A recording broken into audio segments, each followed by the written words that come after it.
성경에는요, 정말 많은 사랑에 관한 가르침이 참 많이 있습니다. 하지만 그 사랑의 가르침 중에서 정말 사랑이 매우 그 가르침에 매우 강하고 또 레디컬할 정도로 도전적인 가르침인 사실 손에 이렇게 몇 개 꼽을 정도로 많지는 않아요. 근데 저희가 오늘 나눈 말씀이 사실 그 중에 그러니까 이제 레디컬한 그런 가르침을, 어떻게 보면 굉장히 도전적인 그런 가르침을 오늘 본문 말씀이 보여주고 있다는 겁니다. 그리고 이제 이게 우연일 수도 있겠지만 이렇게 도전적인 가르침은요, 요한일서의 가장 중심부에 또한 기록이 되어 있다는 겁니다. 아무튼 우리는 오늘 요한일서의 핵심이 되는 그런 아주 중요한 그런 가르침을 나누고 있다는 거죠.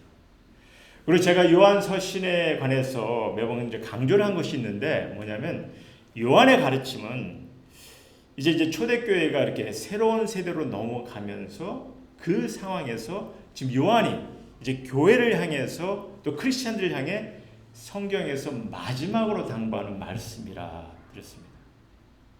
그러니까 이 마지막 당부의 말씀 중에 또 가장 핵심이 되고 중심에 있는 이런 아주 도전적인 그런 가르침을 나누고 있다는 거 기억하시고, 그래서 우리 성도님들도 좀 진지하게 함께 이 말씀에 귀를 기울이셨으면 합니다. 오늘 본문이 아주 도전적이고 중요한 가르침이에요, 사실은.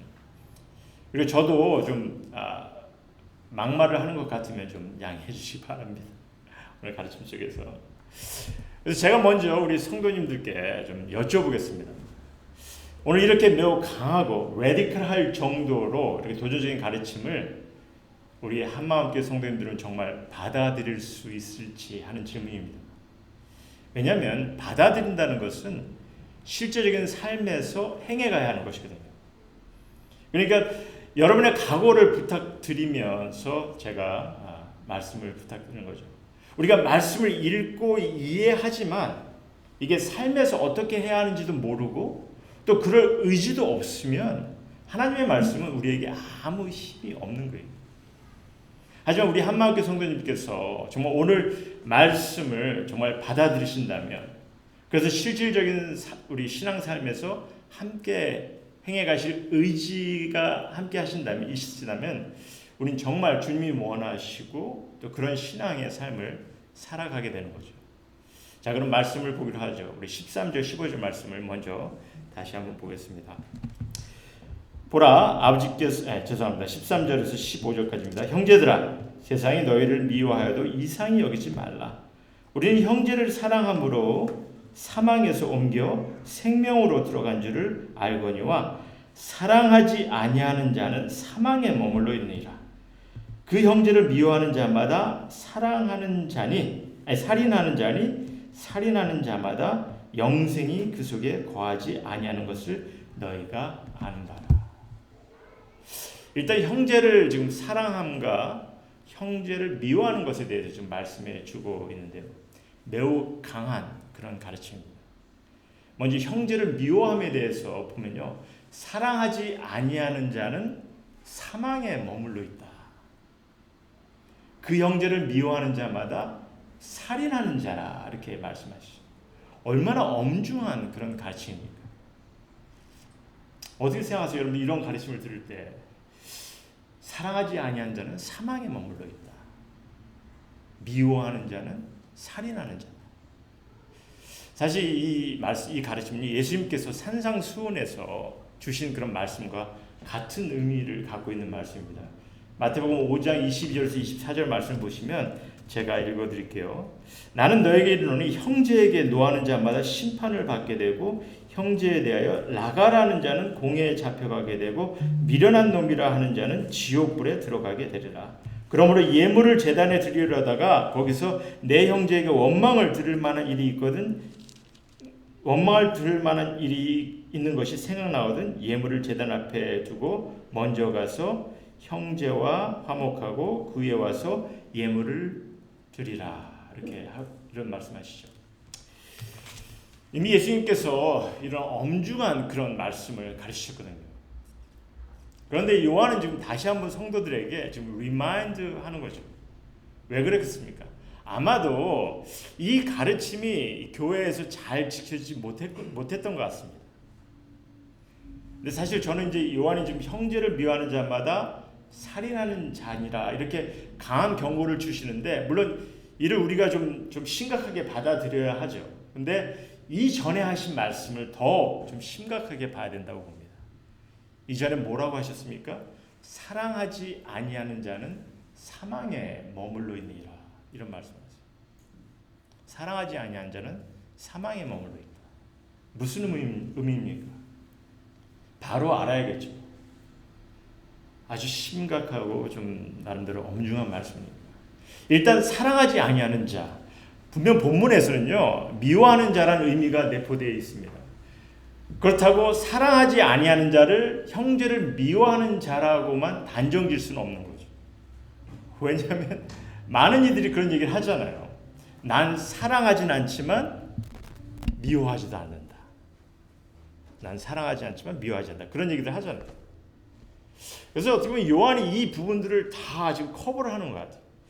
무슨 말이냐면요, 진정 우리 신앙인들은 형제를 사랑해야 한다는 겁니다. 그것밖에 옵션이 없다는 거예요, 사실은. 형제를 사랑해야 한다는 겁니다. 비록 사랑하지는 못하지만 미워하지도 않는다라는 그런 익스큐즈가 이 주님의 사랑을 받는 이로서는 할 수가 없는 익스큐즈라는 거죠. 이해가 되시겠어요? 그래서 형제를 미워하는 자체는 이건 뭐 하나님을 모르는 이고, 이건 뭐 달리 볼 수가 없는 거죠. 그리고 형제를 사랑하지 않는 이들은, 지금 이제 요한은 사망에 머물러 있는 일을 하는데, 한마디로 이들도 사실 사랑하지 않는 이들은 주님의 사랑을, 하나님의 사랑을 경험하지 못하니라고 봅니다. 그래서 16절에 보시면은 뭐라고 하십니까? 그가 우리를 위하여 목숨을 버리셨으니 우리가 이로써 사랑을 알고, 그렇게 얘기하죠. 그러니까 예수님을 알면 사랑은 안다는 거예요. 예수님을 알면, 정말 우리를 위해서 희생하신 예수님을 알면 사랑을 안다는 거예요. 그러니까 사랑을 하지 않는 이들은요, 이 주님의 사랑을 모르는 거예요. 그래서 예수님을 영접할 수도 없고 영생에 대한 믿음도 갖지 못하는 거죠. 일단 믿는 이들은, 주님을 아는 이들은 사랑을 안다는 겁니다. 사랑을 해야 되는 이들이라는 거죠. 그러니까 형제를 사랑하는 이는, 형제를 사랑하는 이 자체가 너무나 중요한 겁니다, 사실은. 자, 그럼 형제를 사랑한다는 것은 어떤 의미인지 이를 좀 생각해 봅시다. 왜냐하면 이를 알아야 내가 정말 제대로 사랑을 제대로 하는지, 또 나름대로 내가 하는 그 사랑이 정말 주님께서 원하는 사랑이, 이거를 스스로 점검해 볼 수 있잖아요. 사실 저는 지금 너무나 많은 신앙인들이 스스로 사랑하지 않는 자인지, 아니면 사랑을 어떻게 하는지를 몰라서 사랑하지 못하는 자인지, 이를 구분하지 못하는 이들이 너무 많다고. 물론 이제 사랑을 제대로 하면 문제가 없죠. 근데 내가 정말 사랑을 하지 않는 자인지, 아니면 사랑을 어떻게 할지 몰라서 사랑을 제대로 못하는, 이 부분에 있어서 좀 많은 분들이 좀 많이 힘들어하는 것 같아요. 하지만 우리가 어떻게 사랑을 해야 하는지 몰라서 사랑하지 못한다면은 이제 고쳐 나가야 됩니다. 말씀을 통해서 바로 봐야 되는 거고. 근데 이제 사랑을 아예 하지 않으면서 신앙생활의 내 삶은 괜찮다, 이런 것은 사실 진지하게 좀 생각을 해봐야 되는 거고. 왜냐하면 주님의 사랑을 모르는 이들이기 때문에, 모르는 이들일 수 있기 때문에 사망에 머물러 있는 자라고 얘기하잖아요. 자, 그럼 우리 형제를 사랑하는 것은 어떤 것인지, 어떻게 하는 것인지 봅시다. 이를 보기 전에 제가 부탁드리는 것은 뭐냐면, 여러분들 성경의 가르침에 너무 좌절하지 않으셨으면 합니다. 제가 왜 이런 얘기를 하냐면요, 지금 우리가 나누고 있는 말씀이 사랑하지 아니하는 자는 사망에 머물러 있느니라 이렇게까지 하시고, 또 계속 보시면은 사랑을 우리가 이렇게까지 해야 돼? 하는 그런 의문까지 갖게 하는 말씀이 나오거든요. 그러니까 이런 말씀을 들으면은 좌절할 수 있다고 봐요. 충분히 좌절할 수 있는 거죠. 난 이렇게 사랑을 못했는데, 하지만 제가 방금 말씀드렸지만 우리가 주님의 사랑을 알면서 그 사랑을 어떻게 해야 하는지 아직까지 몰라서 못할 수 있는 거거든요. 그러니까 내가 예수님께서 나를 사랑하신 것은 정말 내가 말씀을 통해서 분명히 알고 내가 예수 그리스도를 믿고 있는데 다만 내가 정말 삶 속에서 그 사랑을 어떻게 해야 되는지 정작 이걸 모르는 사람들이 많다는 거죠. 그럴 수 있기 때문에 우리가 좀 말씀을 좀 보자는 거죠. 아니 어떻게 보면 사랑을 진실되게 하는 것을 우린 성경을 통해서 좀 제대로 배우지 못한 경우도 있는 것 같아요. 아니면 너무 전통적인 그런 생각에 잘못 알고서 우리가 사랑을 제대로 하지 못하는 경우도 있지 않나 이렇게 봅니다. 지금 우리가 사실 그래서 좀 말씀을 통해서 좀 이 부분을 좀 바로 보고 우리가 정말 사랑을 어떻게 해야 되는지를 좀 생각했으면 합니다. 자, 그럼 사랑을 어떻게 해야 되는지 16절에서 18절까지 다시 보시면은 16절에서 18절까지 제가 읽어드릴게요. 그가 우리를 위하여 목숨을 버리셨으니 우리가 이로써 사랑을 알고 우리도 형제들을 위하여 목숨을 버리는 것이 마땅하니라. 누가 이 세상의 재물을 가지고 형제의 궁핍함을 보고도 도와줄 마음을 닫으면 하나님의 사랑이 어찌 그 속에 거하겠느냐. 자녀들아, 우리가 말과 혀로만 사랑하지 말고 행함과 진실함으로 하자. 먼저 첫 번째는 뭐냐면 진정한 사랑은 형제를 위하여 희생할 수 있어야 한다 이렇게 적고 있어요. 한국말로는 희생하는 것이 마땅하다 이렇게 하고 있죠. 원어로 보면은 이게 그럴 의무가 있다는 거예요. 받은 만큼 해야 된다는 겁니다. 우리가 주님께 사랑을 받았기 때문에 주님께 빚진 것보다는 오히려 우리가 우리 주위의 형제 자매들에게 이 사랑을 베풀 빚을 졌다는 거죠. 그래서 그것을 해야 된다고. 그러니까 이런 사랑은요, 그래서 목숨을 다해 사랑을 해야 되는 거예요. 정말 진실된 사랑을 하라는 겁니다. 근데 결코 쉬운 것이 아니잖아요. 이 정도의 사랑을 그것도 남을 위해서 내 가족도 아니고 남을 위해서 해야 한다는 것은 이게 결코 쉬운 것이 아니라는 거죠. 어떻게 사랑해야 되는지 그 다음 것은요. 형제 자매의 궁핍함을 보게 될 때 베풀라 하십니다. 심지어 물질적으로까지 재정적인 것. 그냥 말로만 하는 것이 아니라 여러분들 세상 재물은요. 세상 재물은 나만 귀히 여기는 것이 아니라 이게 정말 필요한 사람에게 더 귀한 것입니다. 세상 재물. 그러니까 지금 요한은 내가 희생할 수 있는 그런 사랑도 설명을 하면서 이제는 상대방의 필요, 상대방의 도움을 채우는 것에 실질적인 사랑을 더해가라는 거죠.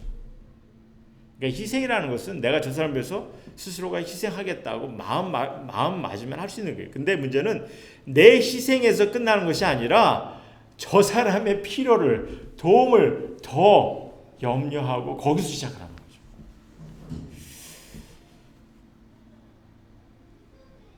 내 희생 너무 귀한 겁니다. 그렇죠? 하지만 저 사람에게 있어서는 내 희생도 귀할 수 있지만 그의 필요를 채워주는 것이 더 귀할 수 있다는 거죠.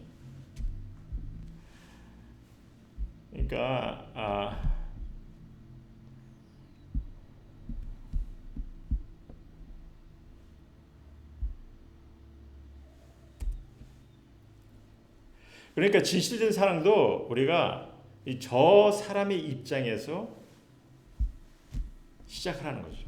내가 바라고 원하는 것에서 시작이 아니라. 그러니까 이 또한 결코 쉬운 사랑이 아닙니다. 아니 아마도 많은 이들이 피하려고 하는, 피하고 싶은 그런 사랑의 가르침이라고도 봐요.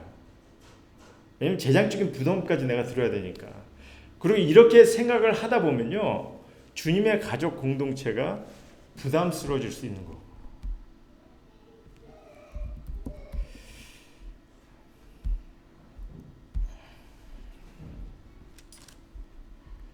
그렇잖아요. 어느 정도 이게 친분이 있는 그런 사람들에게는 뭐 이런 부담을 가질 필요가 없잖아요, 사실은. 그냥 친분이 있으면. 근데 이제 지금 희생적인 사랑, 재정적인 사랑까지 지금 재정적까지 지금 하라고 하는데 마지막으로 하나만 더 보면요, 18절에 보면은 이렇게 이야기합니다. 자녀들아, 우리가 진실된 사랑을 위해서 말과 혀로만 하는 것이 아니라 행함과 진실함으로 하라는 거죠. 여기서 말로만 하지 말라는 건 이해하시죠? 충분히. 사랑한다. 그럼 말로만 하지 말라는 거죠. 그럼 혀로만은 뭐겠습니까? 혀로만 하지 말라. 말과 혀로만 했을 때. 이게 언어적인 표현으로 그냥 하지 말라는 것을 강조하기 위해서 말과 혀로 이렇게 썼다고 뭐 이렇게 생각할 수 있겠지만, 근데 혀라는 것은요, 때로는 이게 방언, 강구의 의미도 있어요. 그때 당시. 그러니까 하나님께 내가 강구했으니까 다 했다. 그런 생각에 머물지 말라는 거죠. 나 주님께 기도했어. 강구했어. 그래서 행함과 진실함을 사실 그래서 이 그냥 말과 혀로만 하는 것이 아니라 행함과 진실함으로 해야 되는데, 여기서 이제 진실함이라는 것은 뭐냐면 이 진리의 말씀을 붙잡고 하는 겁니다. 그래서 이렇게 정말 주님께서 보여주시고 가르치신 대로 우리는 실제적으로 정말 진리의 말씀을 붙잡고 또 행해가는 거죠. 사랑하는 것을 그냥 표현만, 마음만 하지 말라 이렇게 얘기합니다. 자, 그럼 우리 한마음교회 성도님께 지금 묻죠. 이런 사랑을 우리는 어떻게 하고 있습니까? 정말 사랑을 제대로 하고 있는지. 사랑을 하지 않는다고 하지 못할 것 같아요. 왜냐하면 그래도 여러분은 예수님께서 여러분이나 저를 위해서 목숨을 버리신 것을 어느 정도 알잖아요. 사랑을 인식하고 사랑을 받잖아요. 그러니까 사랑을 하지 못한다고는 우리가 말할 수 없다고 봅니다. 예수님을 믿고 있으니까, 주님의 사랑을 알고 있으니까 다들 어떻게든 주님의 사랑을 나누려고 하실 거예요. 그럼 어떻게 사랑하고 있냐는 거죠. 아직 어떻게 사랑을 해야 되는지 모르시겠다, 뭐 그런 분도 계시겠지만, 저희 교회 성도님들은 저나 이제 김 전사님께서 말씀을 나눌 때 이 주님의 가족 공동체에 대한 강조를 엄청 많이 하는 것을 좀 아실 것입니다. 아직 이를 감지하지 못하셨으면은 이제 앞으로 좀 더 관심을 가지시고 좀 드셨으면 합니다. 사실 제가 엄청 강조를 많이 하는데 왜 그런지 아십니까? 이유는요, 이런 성경의 가르침대로 우리가 신앙생활을 하려고 하기 때문입니다. 정말 성경에서 주시는 가르침대로 사랑해 보자는 거죠. 관계를 맺어보자는 거죠. 성경의 마지막 당부의 말씀인 요한 서신을 우리가 보고 있는데, 여러분들 요한이 무엇을 가르치고 있습니까? 주님의 사랑을 알고, 요한은 주님의 사랑을 알고 그 사랑을 형제 자매 간에 나누라는 거죠. 하나님과의 사귐을 경험하고 즉 하나님과의 관계를 세워가며 이제 서로 코이노니아를 하라고 하는 거죠. 저희가 지금 요한일서 좀 계속 봤는데 지금 그런 가르침을 계속 주고 있어요. 그러고 난 다음에 지금 이제 희생적인 마음으로 상대방의 필요를 배려하는 마음으로, 그리고 말과 혀로만 하지 말고 행함과 진리의 말씀을 붙잡고 하라 이렇게 말씀하십니다. 그렇다면은 이를 우리는 어떻게 신앙 삶에서 경험해야 하는지, 이걸 실제적으로 어떻게 경험하냐는 겁니다. 제겐 이게 가장 큰 의문이었어요, 사실은. 여러분들, 제가 모태신앙이었고 교회를 평생을 다녔는데 신앙생활을 정말 할 만큼 했는데 제게 이런 질문을 하면요, 답이 없는 거예요, 저는요. 그 전에 정말 주님께서 말씀하시는 서로 사랑하는 그 사랑을 네가 어떻게 하고 있는지 여기에 대한 질문을 받으면 답이 없는 거예요. 그냥 가족들에게 하면 되지 않냐, 이렇게 생각할 수 있어요, 사실. 근데 성경이 가족을 향한 사랑, 그 사랑만 가르치고 있는 것이 아니잖아요. 사실 가족들에게 사랑을 그래도 나누신다고 하지 않습니까? 그거는 그래도 한다고 하잖아요. 하지만 가족들만의 사랑이 아니지 않냐는 거죠. 그럼 누구를 위한 사랑이냐? 누구를? 뭐 친구들, 뭐 동창들, 직장 동료, 뭐 친척들? 성경이 가르치는 진정한 사랑을 물론 저들과 나눌 수 있다면 좋은 거죠, 사실. 하지만 현실은 보면요, 주어진 그런 여건에 따라서 이게 제대로 이게 잘 안 되는 것이, 못하는 것이 현실인 것 같아요. 특별히 성경이 가르치며 권고하는 그런 사랑을 말입니다. 친구들, 동창들, 직장 동료들, 이게 잘 안 되잖아요. 그래서 주님이 뜻을 두시고 우리 가운데 세워 나가길 소원하신 것이 있습니다. 주님께서 뜻을 두시고 우리 가운데 세워 나가길 뜻하신 것이 있어요. 그것이 뭐냐면 주님의 교회라는 거죠. 주님의 가족 공동체인 교회. 그래서 교회 안에서 주님의 가족 공동체로서 서로가 실제적인 그런 주님의 사랑을 나누고 경험할 수 있도록 하기 위해서 이 관계를, 이 교회를 세우게 하신 것입니다. 그런데 우린 다만 종교단체만, 종교 행위를 하는 그런 장소만 세운 거죠. 어떻게 받아들일 수 있으시겠습니까? 여러분들 좀 고민해 보면서 잘 들으셔야 합니다. 우린 주님의 소원을, 하나님의 뜻하심을, 성경이 가르치는 것을 우리 가운데 해야 되는데 달리 세울 방법이 없는 거예요. 주님의 사랑을 내 삶 속에 경험해야 하는데 여러분의 가족 외에 어디서 어떻게 하시겠냐는 거죠.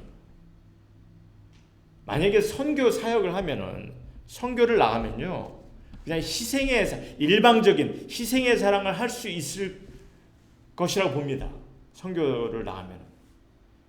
이 또한 필요하긴 필요하죠. 하지만 주님은 누구를 사랑하라고 합니까? 형제 자매를 서로 사랑하라 이렇게 합니다. 내 이웃을. 그러니 이게 어떻게 어디서 하시겠냐는 겁니다. 이를 위해서 주님께서 주님의 교회, 가족 공동체를 세우셨다는 거예요. 만약 여러분이 주님의 이 계명을 심각하게 생각하지 않으신다면, 별로 관심을 갖지 않으신다면 지금 제 질문도 사실 관심이 없을 것입니다. 하지만 저는 그럴 수가 없어요. 사실은 가볍게, 심각하지 않게 넘길 수가 없다는 겁니다. 특히 오늘 같이 이렇게 주시는 말씀, 어떻게 가볍게 넘길 수가 있겠냐는 거죠. 왜 그렇습니까? 여러분, 성경에서 주님께서 가장 중요시, 가장 큰 계명으로 가르치신 그 계명이잖아요. 그냥 한번 해볼 수 있으면 해봐, 그런 식으로 던진 그런 말이 아닙니다. 물론 하나님을 사랑하고 하나님께 영광을 돌려야 하는 것 또한 너무 중요한 계명이죠. 그래서 주님의 교회에서 우리가 예배를 함께 드리는 거고요. 하지만 요한은요, 어떤 종교 행위를 강조하거나 권하지를 않잖아요. 주님은요, 종교 행위를 가르치신 적이 없습니다. 여러분, 요한의 첫 가르침이 하나님과의 사귐이었습니다. 요한일서에서 요한의 첫 가르침이 하나님과의 사귐이었어요. 그렇다면 예배와 찬양, 기도와 말씀 공부, 이런 것에 대해서 더 권하고 또 말씀을 주셨을 텐데 없잖아요. 다만 4장에 가시면은 하나님의 놀라운 사랑을 보여주시면서 또한 그 사랑을 보여주시고 우리에게 뭐라고 부탁하시냐면은 그 사랑을 나누라 하십니다. 그러니까 제가 이런 얘기를 가끔 합니다. 우리가 예배만을 위한 교회 세울 수가 없다는 거죠.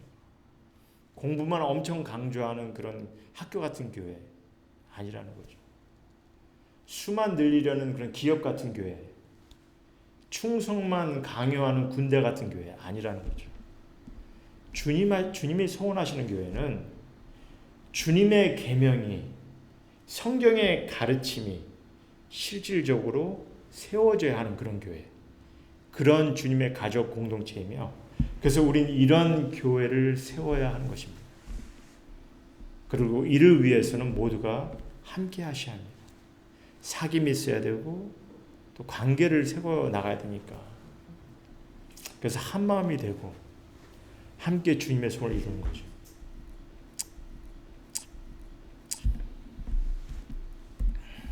자, 그럼 19절 20절 말씀을 생각하면서 오늘 말씀을 제가 좀 정리하고자 합니다.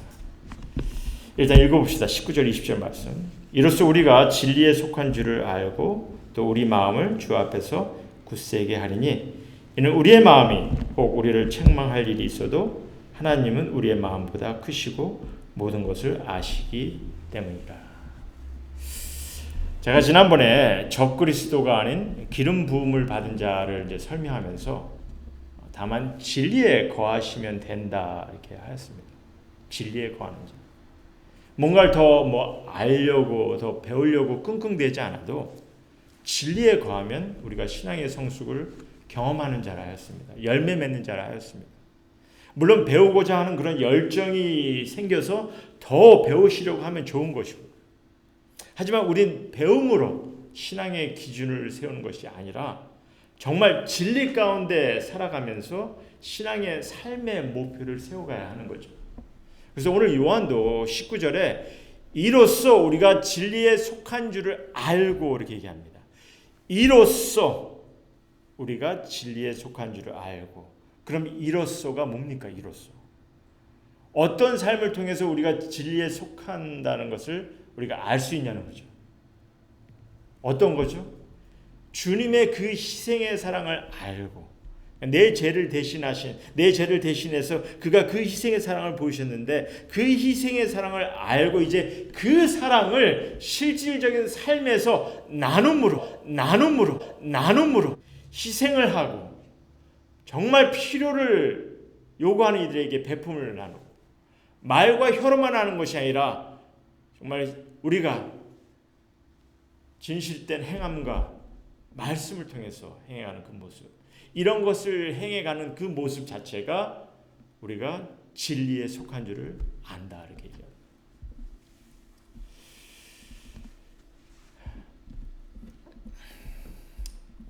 그래서 거듭 말씀을 드리는 것은요, 여러분들 신앙 성숙을 위해서 종교 행위에 목숨 걸고 자녀들까지 등한시하고 하지 말라는 겁니다. 한국 교회에서 너무 이런 모습을 좀 지나치게 드러냈던 것 같아요.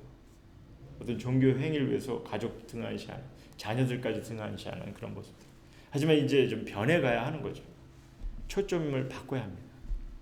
정말 주님의 가족 공동체를 함께 세우고 주님의 사랑과 또 코이노니아를 함께 나누는 것입니다. 이게 제대로 되어야 됩니다. 이게 먼저 이루어져야 되는 거죠. 제가 결코 성경 공부하고 기도에 갖는 것, 찬양의 밤, 새벽기도, 성경 봉독 이런 것을 무시하려는 것이 아닙니다. 교회 사역을 위해서 성도 훈련을 이런 것을 무시하려는 것이 절대 아니에요. 절대 오해하지 마시기 바랍니다.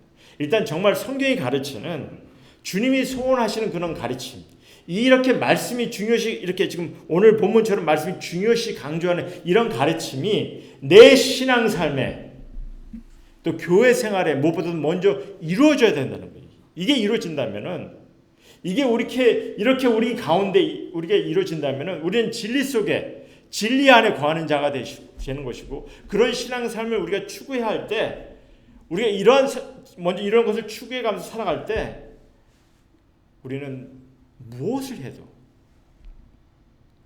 한 마음이 돼서 열정을 갖고 하나님의 일을 감당해 갈 수 있는 거죠. 그래서 요한은요, 지금 우리의 마음을 주 앞에서 굳세게 하리라 이 말을 하는 겁니다. 우리의 마음을 주 앞에 굳세게 하리라. 이게 무슨 말인지 제가 20절을 좀 쉽게 설명을 드린다면요, 한마디로 이런 말씀입니다. 20절이 이렇게 진리 속에, 우리 진리에 속한 삶은요, 우리가 이렇게 진리 안에 행하는 삶, 진리 안에 거하는 삶, 이 진리에 속한 삶은 누가 뭐라고 해도, 우리 안에 부족함이 있다 하더라도 우리가 하나님 앞에, 주님 앞에 담대히 내세울 수 있는 그런 삶이라는 겁니다. 그런 의미예요. 그래서 우리 마음을 주님 앞에 굳게 서리라 이 말씀하고 20절 하신 말씀이에요. 그러니까 여러분들께서, 제가 늘 우리 성도님께 부탁하는 게, 우리가 진리 가운데 거할 수 있는 그런 지혜를 갖고 그렇게 우리가 신앙 삶을 해 나간다면은 우린 주님 앞에 담대할 수 있는 자라는 거죠. 오늘 사실 너무나 귀한 말씀, 너무나 중요한 말씀 우리에게 주고 계시는데, 이 시간에 좀 여러분들에게 다시 한번 부탁을 드립니다. 주님의 가르침, 이 성경의 가르침을 좀 심각하게 고민해 보시고 정말 주님이 소원하시고 뜻하신 교회, 주님의 가족 공동체, 그리고 우리의 각자의 신앙을 좀 세워나가시는데 좀 함께 하셨으면 하고 또 협력했으면 합니다.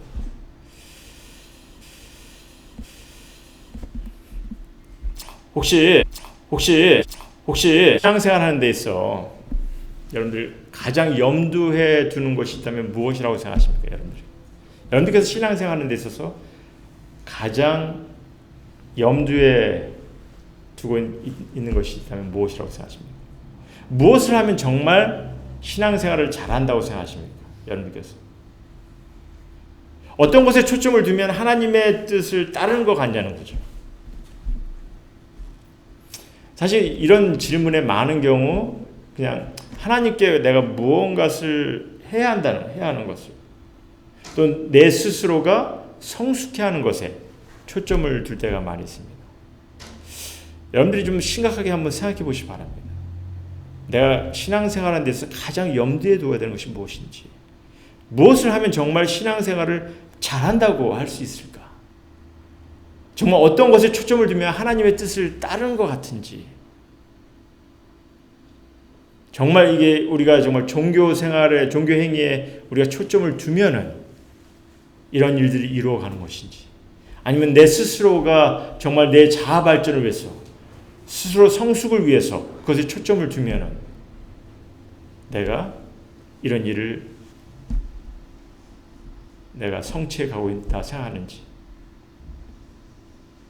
근데 주님은 그렇게 말씀하시잖아요. 내가 초점이 아니라 주님은 서로를 위해 하라 하시지 않습니까? 주님이 우리를 사랑하신 것처럼 서로를 위해서 우리의 귀한 계명을 명백하게 말씀해 주고 계십니다. 근데 왜 이런 주님의 가르침은 우리가 실제적으로 경험하려고 힘쓰고 전념하려고 하지 않은지.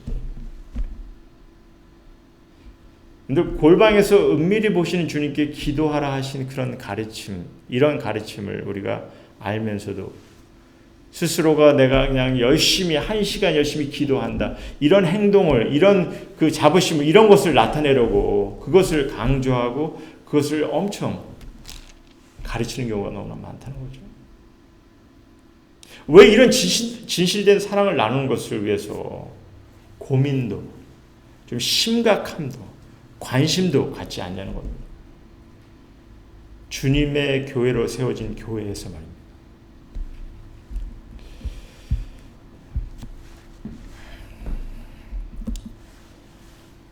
저는 솔직히 너무나 많은 이들이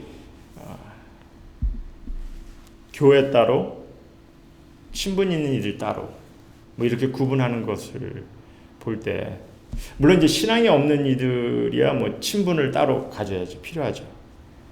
하지만 보면 이제 교인 따로, 지인 따로, 뭐 이런 모습, 이런 것이 어떻게 보면은 신앙 따로, 사랑 따로, 이런 생각과 다를 게 없다고 봐요. 그런 것 같아요. 신앙 따로, 사랑 따로. 제가 너무 말을 좀 막 하는 것 같은데 죄송합니다. 근데 좀 할 말은 좀 해야 될 것 같았어요. 저는요, 신앙 안에서 사랑의 관계가 세워져야 하며, 이 사랑의 관계를 세울 때 신앙이 성숙해지는 것을, 열매 맺는 신앙을 갖게 됨을 믿습니다. 교회 따로, 관계 따로. 이게 어떻게 보면 종교 행위를 하다가 그냥 뒤틀리면, 마음에 안 들면 다른 데로 가면 된다, 그렇게 생각하는 그런 모습과 다를 게 없다고 봐요. 주님의 교회 안에서 사랑의 관계를 세울 생각이 정말 있는지 부담스러워하는 것 같아요. 희생하지 않겠다는 거죠. 말과 혀로만 하는 것하고 뭐가 다르냐는 거죠. 여러분들, 이 세상의 재물을 가지고 형제의 궁핍함을 보고도 도와줄 마음을 닫으면, 이렇게 얘기합니다. 도와줄 마음을 닫으면, 정말 우리가 이 마음을 닫고 있지는 않은지,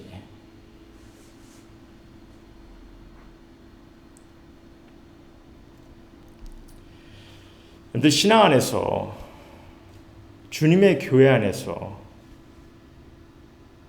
우리는 평생 가족을 세워야 됩니다. 그게 주님의 도전적인 가르침이세요. 정말 레디컬한 가르침이세요. 주님이 가르치시는 사랑과 섬김, 우린 이를 세워야 합니다. 주님의 가족 공동체 안에서. 우리가 신앙생활 해온 그런 생각과 교회 생활 해온 그런 관념과 너무나 다른 그런 말씀일 수가 있습니다.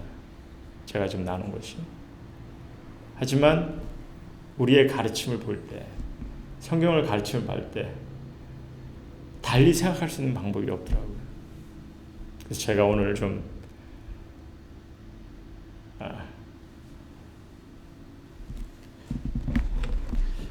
이놈의 말씀을 볼 때 정말 주님께서 뜻하신 것이 무엇인지를 깊게 생각할 때 오늘 말씀처럼 이런 도전이 우리들에게 정말 있어야 되지 않나 하는 그런 생각 때문에 함께 나눴습니다. 여러분들께서 신앙생활하면서 좀 고민해 보시고 우리가 정말 주님의 교회를 왜 세워야 되는지, 어떻게 세워야 되는지 오늘 주님께서 말씀을 통해 우리에게 도전해 주고 계시는데, 이러한 도전의 말씀을 여러분들 마음속에 좀 깊이 새기시고 우리 함께 한마음 공동체를 세워나가시는 모두가 되기를 주님의 이름으로 소원합니다. 같이 기도하시겠습니다.